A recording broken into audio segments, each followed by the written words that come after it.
Hello and magandang umaga sa ating lahat. Isang palang araw sa atin din ng mga katik. Pero ba itong tanggap na higher 32 inches. Hindi ko pa ito nasubukan dahil hinatid lang ito kaninang umaga. Lagyan natin sa 220. Ayun, may power naman siya. Bukan natin power on. Medyo matigas lang yung power niya.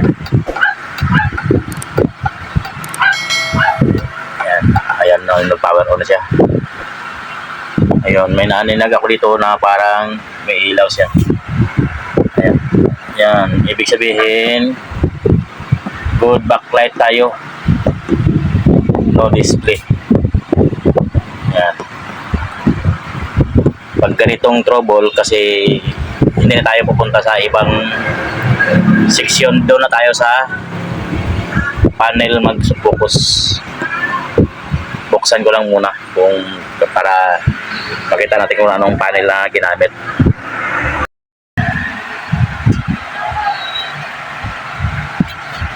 Ito po ang kanyang panel na ginamit, backboard na katulad ng mga dating ginagamit natin.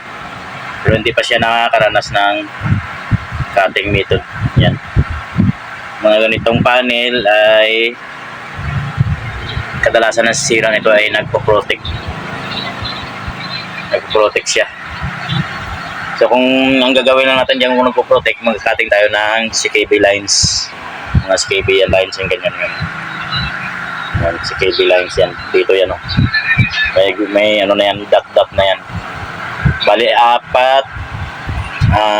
na linya yung dapat ikat dyan. Kung wala dyan, dito na naman sa kabila. 6 din. Balik, pagtapos ng cut, kung gano'n pa rin, balik natin yung linya, tapos dito na naman. Antayin ko lang muna ang desisyon ni Tomer kung paayos mo niya o hindi. Ito na po, ang top board natin is magka-cut tayo dito. Bilang dito sa ito, wag natin ito isali. Ito lang, at saka ito. At saka ito, 4. Bali, 4 na dot man yun. Kakat lang natin yan. Bago tayo mag-cut is kiskisin muna natin para hindi tayo mahirapan o balik mamaya. Ano?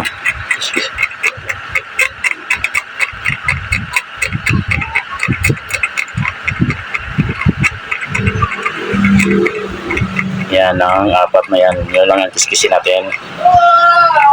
Saka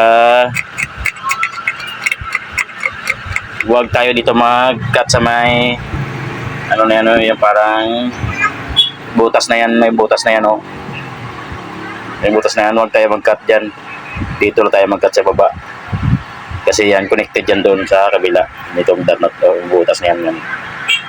Pag kinat natin yan, dito tayo mag-cut, ay mawala ng connection yan pati doon. Hindi lalabas yan. Kailangan dito sa baba mag-cut ng butas na yan. I-cut natin yan. Yung 4 na yan. Yan.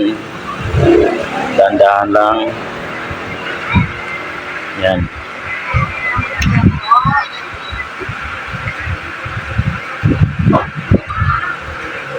Yan.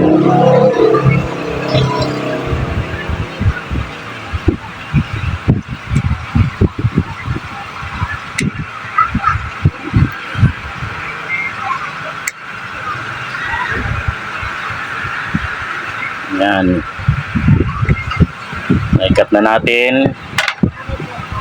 Tapos subukan na natin i-plug in sa 220. Na-cut natin na so baba tayo nag-cut. I-cut na natin yan. Plug in natin sa 220. Ayan. Ang standby power meron na. Power on lang natin. matigas lang yung lock switch niya. Yan, may ilaw na.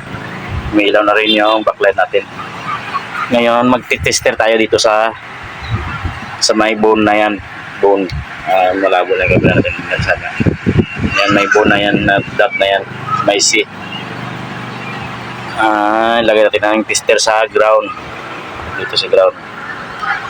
Tapos, lagyan tayo ng DC. Kaya ayusin ko lang muna yung tester natin. Kasi hindi natin makita kung may volts na wala. Yan. Tapos dito tayo sa pinaka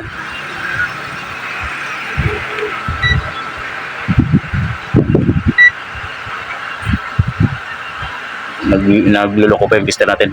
Ayan. Dito sa may bone mayroon na tayong 33 volts. Hindi makita yung tester natin. Yung 33 volts, mayroon tayong 33 volts. Yan. Ibig sabihin is good na yung DC to DC natin. Silipin lang natin yung kung good na yung display niya. Ayan, mayroon ng display. Malinis yung pagka-cut natin. Ayan. Ayan, no signal. Ibig sabihin is good na yung nag-protect yung ditong side. Kasi mga ganitong panel, hindi ako nagkakat dito una kagad dito lang talaga kadalasan. Dito ako nagkakat para kasi yung kadalasan nasisira ang dito banda na CKB lines. So seems good naman yung display natin. I-close lang natin. Tapos lagyan natin ng signal. Hindi ko lang mapakita sa inyo yung pag screw dahil basic lang naman yung mga tornilyo nito. Lagyan ko na lang mamaya ng picture pag tapos na.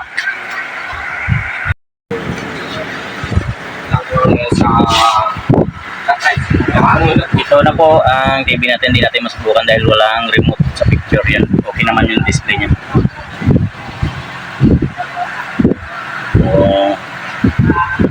Wala tayong remote. Maraming salamat po sa makapanood ng video na ito. Sa mga bago po sa aking channel ay mag-subscribe at pakipili na lang ng notification bell, piliin yung all para lagi kayong updated sa aking video. God bless you all. Bye.